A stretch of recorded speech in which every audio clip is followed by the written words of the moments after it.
C'est ce petit carnet qui a décidé Élodie Svanberg à se lancer dans la fabrication d'un apéritif. Un carnet que l'on se transmet dans sa famille depuis un siècle. Ce sont les recettes de mon arrière-grand-mère, Joséphine Limouzy, qui, au XIXe siècle, crée ses apéritifs maison. Donc elle les crée avec de l'alcool, mais surtout avec des plantes et des épices. Et elle les vendait avec mon autre arrière-grand-mère, Catherine, qui avait la première épicerie fine à Perpignan. Ces recettes, Élodie a souhaité les adapter pour des boissons sans alcool.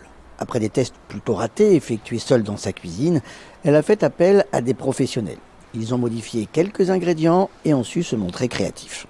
À l'époque, Finotte, donc Joséphine, conservait ses apéritifs dans des barriques. Donc il y avait le côté boisé qui ressortait, qui était très important dans ces apéritifs.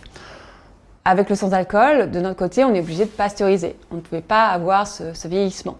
Donc nous avons créé des infusions d'écorce de bois de chêne que nous avons réintégrées à l'apéritif, aux boissons, pour retrouver toutes ces notes gustatives qu'on avait dans ces apéritifs.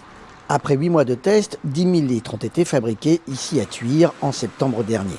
L'apéritif Finotte était né. Finotte, c'est le surnom de l'arrière-grand-mère. Bonjour. Bonjour. Le jour de notre tournage, Élodie Svanberg recevait des clients potentiels, un couple de cavistes de Castelnaudary.